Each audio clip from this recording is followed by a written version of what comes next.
धर्म, ये जो धर्म है इसके पीछे तर्क देता है। इसको हम लोग एक एग्जाम्पल के थ्रू समझेंगे। सबसे पहले शुरू करते हैं। अगर आप एक कैंडल ले, मोमबत्ती, जब वो जलती है अगर आप उसमें फूंक मारेंगे तो वो बुझ जाती है।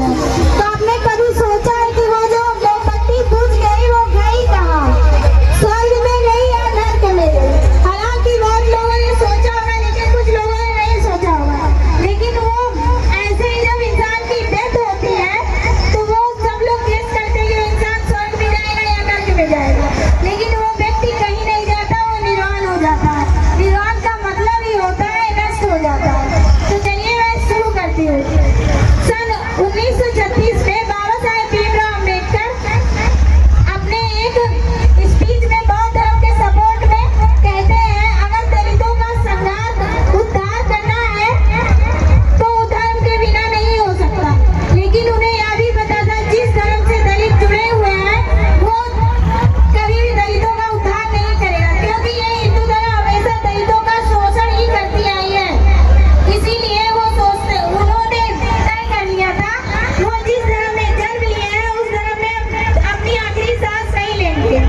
और उनका यह भी मानना था कि भारत भले ही ब्रिटिशर से आजाद हो गया है लेकिन असली आजादी तब तक नहीं मिलेगी जब तक हमारे देश से जातिवाद, छुआछूत जैसी कुरीतियां नहीं खत्म हो जाती।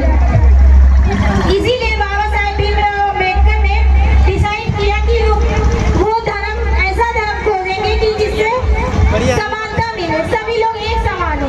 इसीलिए लेकिन सबसे बड़ा क्वेश्चन ये था कि वो कौन सा धर्म चूज करे जिसमें मानवता, हर मानव समान हो।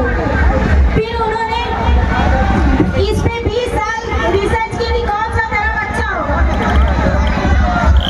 उसके बाद सन 1936 में उन्होंने बौद्ध धर्म अपना लिया और उनके साथ 3,65,000 लोगों ने भी अपना धर्म परिवर्तन किया। चलिए इसको थोड़ा डिटेल में समझते हैं। बाबा साहेब भीमराव अम्बेडकर का जन्म सन 1891 में माहो डिस्ट्रिक्ट मध्य प्रदेश में 14 अप्रैल को दिन हुआ था, यानी आज ही के दिन। बाबा साहेब भीमराव अम्बेडकर को बचपन से उनके साथ हुए व्यवहार नहीं अच्छे लगते थे, लेकिन उन्होंने इस डिस्क्रिमिनेशन एंड डिसेबिलिटी का जो व्यवहार था उसको अपने एजुकेशन में नहीं आने दिया और उन्होंने अपने पढ़ाई को कंटिन्यू रखा, भले ही उन्हें क्लासरूम में नहीं बैठा दिया जाता था। और बाबा साहेब ने डिसाइड किया कि वो अपने हायर स्टडीज के लिए बॉम्बे मूव कर जाएंगे। फिर उन्होंने बॉम्बे में एजुकेशन स्कूल में एडमिशन लिया और वहाँ पे मैट्रिक का एग्जाम पास किया 17 साल की उम्र में। लेकिन ये उनके कम्युनिटी से बाबा साहेब भीमराव अम्बेडकर जी एक ऐसे पहले इंसान थे जिन्होंने मैट्रिकुलस का एग्जाम पास किया था।